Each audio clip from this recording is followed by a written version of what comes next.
जय श्री गणेशाय नमः। अविघ्नमस्तु। आई कुलस्वामिनी माते की जय।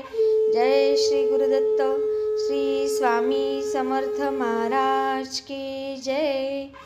निशंक होई रे मना, निर्भय होई रे मना, प्रचंड स्वामी बळ पाठीशी, नित्य आहे रे मना, नित्य आहे रे मना। श्री स्वामी समर्थ महाराज। नमस्कार स्वामी भक्त हो, श्री स्वामी समर्थ। मी सुनीता राजपूत आपल्या स्वामीओम चॅनलमध्ये सगळ्यांचे स्वागत करत आहे। मागे सोनलताईंनी एक आपण व्हिडिओ टाकला होता सोनलताईंचा, त्या आज स्वामी प्रकट दिनापासून एक स्वामींच्या वेगवेगळ्या कथा आपल्याला सांगणार आहे। आणि हे आपल्याला कुठलेही ग्रंथ वाचायला जमत नाही, तर स्वामी राजा नावाचा जो ग्रंथ आहे त्याच्यातल्या कथा सोनलताई स्पेशल आपल्यासाठी घेऊन येत आहेत। तर कृपया ह्या कथा सगळ्यांनी ऐका आणि स्वामी राजा ग्रंथाचं पारायण केल्यासारखं होईल, याचा लाभ सगळ्यांनी घ्या। श्री स्वामी समर्थ, श्री स्वामी समर्थ। नमस्कार स्वामी भक्त हो, आज आपण पुन्हा आपल्या श्री स्वामी राजा या ग्रंथातील प्रकरण 13 गोष्टी रूपाने ऐकणार आहोत। श्री स्वामी समर्थ। जय जय स्वामी समर्थ। स्वामी महाराजांच्या स्नानाचे पाणी तापून निवून गेले, तरीही ते आंघोळीस उठेनात। हो येतो, हो आलोच असे म्हणून समोर असलेल्या गव्हाच्या ढिगाशी ते खेळत राहिले। ओंजळभर गहू घ्यावेत, ते पुन्हा ओंजळीतून सोडावेत, पुन्हा मूठभर गहू घ्यावेत, ते सागर गोट्याप्रमाणे झेलावेत, असे सारखे चालू होते। ही गव्हाची पोटली सोडणारा महादू पाटील नुकताच येऊन गेला होता। तो म्हणत होता, स्वामी देवा, गेल्या साली मी आपणाकडे रडत आलो, उपाशी होतो, कामधंदा नव्हता, तेव्हा तुम्ही ओंजळभर गहू माझ्या पदरात टाकले व म्हणालात, जा हे शेतात पेर, काबड कष्ट कर, आळशी माणूस उपाशी राहणारच, जा उद्योगाला लाग। देवा, आपल्या सांगण्याप्रमाणे मी वागलो। सावत्या माळ्यागत मी शेत जमिनीला देव मानलं व तिची मनापासून सेवा केली, म्हणून हे बक्कळ सोनं माझ्या शेतात पिकलं। हा वानवळा आणला आहे, तो आपण स्वीकारा। त्या महादूने पाठीवर आणलेले गव्हाचे गाठोडे ओतले। तो सोनसळी तजेलदार गहू म्हणजे महादूच्या कष्टाचे झालेले चीज होते। महादू म्हणत होता, देवा, आपण ह्यातील पसाभर गहू माझ्या वट्यात टाका, आपल्या हातगुणाने याचे पुन्हा सोने होईल आणि तोच गहू मी पेरणीसाठी वापरेन। इतक्यात एक साधू वेश केलेला इसम तेथे आला आणि त्याला पाहताच स्वामी महाराज ओरडले, अरे आळशा, धड धाकट असून दारोदार भीक मागतोस, आयता हुडकतो खायला? ही काय तुझ्या बापाची मत्ता आहे? मेहनत करावी मजुरासारखी आणि खावे राजासारखे। महादू प्रसाद धान्य घेऊन निघून गेला होता, पण महाराजांचा खेळ थांबत नव्हता। पुन्हा तापविलेले पाणी पुन्हा निवून गेले। महाराजांना धान्याची फार आवड, त्यामुळे दर्शनाला येणारे अधोली पायली धान्य आणीत। सायंकाळ पावेतो बरेच धान्य साठत असे। त्यात ज्वारी, बाजरी, डाळी असे प्रकारचे धान्य असायचे। रात्र झाली की ते सर्व धान्य चोळप्पा आपल्या घरी घेऊन जाई। एकदा स्वामी महाराजांच्या सांगण्यावरून श्रीपाद भटजींनी बाळप्पाजवळ हरभरे मागितले। बाळप्पा म्हणाले, हरभरे नाहीत, कालच चोळप्पा घरी घेऊन गेले। त्याबरोबर स्वामी म्हणाले, काय रे, तुला येथे कशाला ठेवले आहे? हे ऐकताच बाळप्पा गप्प बसले, कारण चोळप्पाकडे गेलेले धान्य सत्कारणी लागत होते.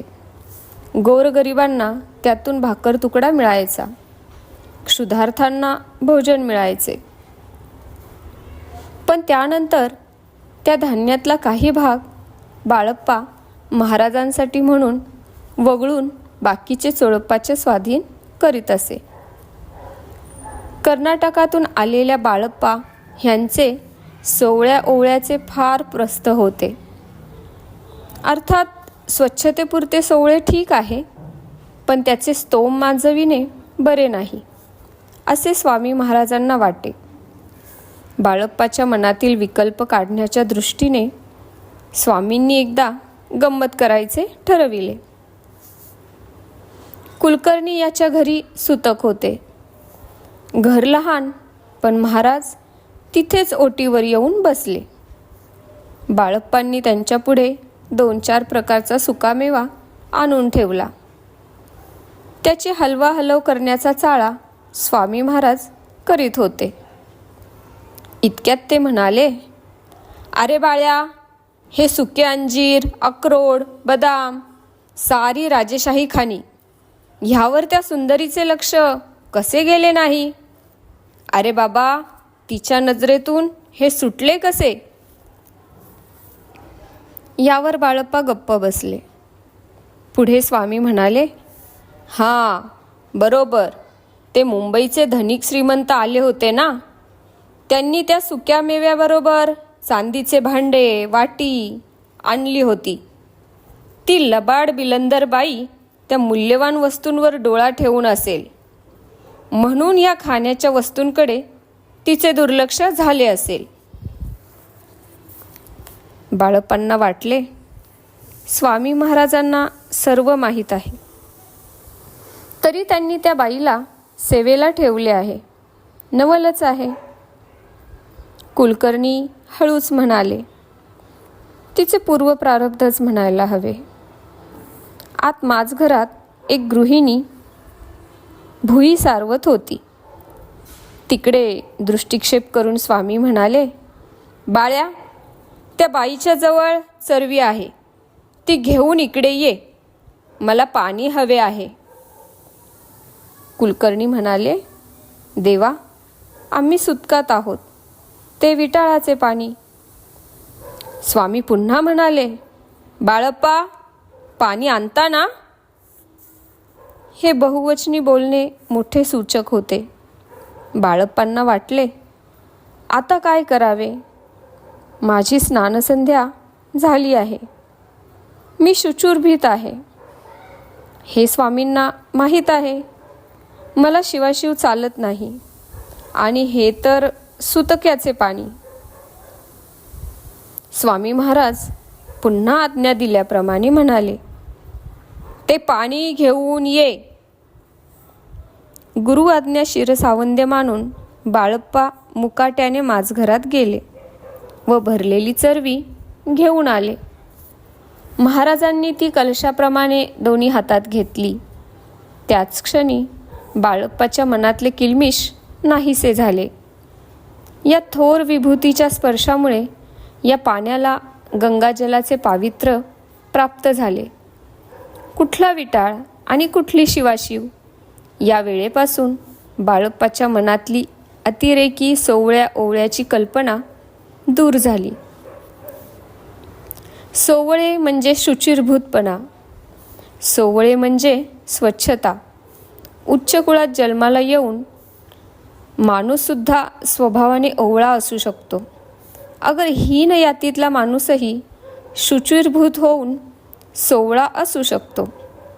चोखामेळा, रोहिदास तांभार, सेना नाव्ही हे उच्चतर सोवळेच होते.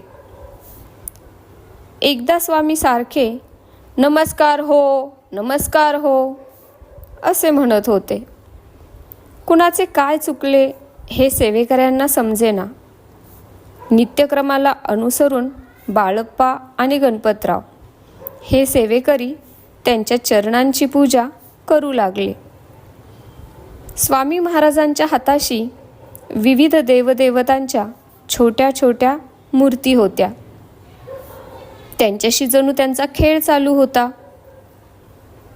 बाळप्पा पादुकांची पूजा करून बाजूला झाले व गणपतराव पुढे झाले.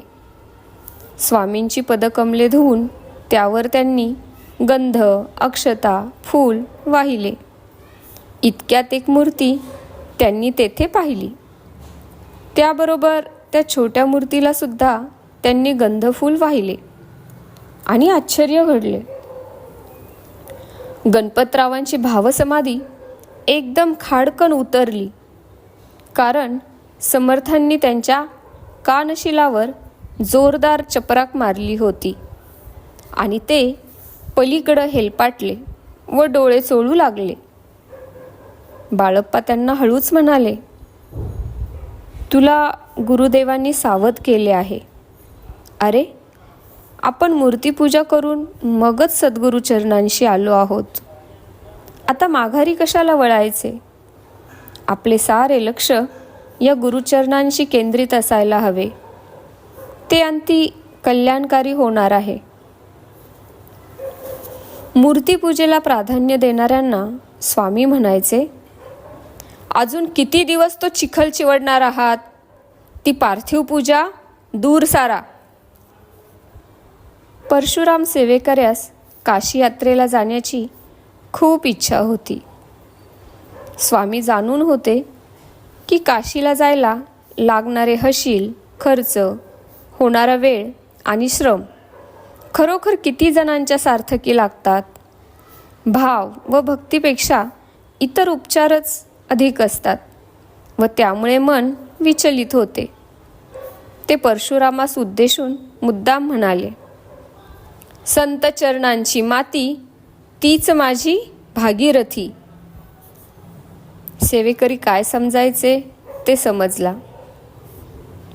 श्री कार्तिक स्वामींच्या दर्शनास उत्सुक असलेला धोंडीबा सेवेकरी.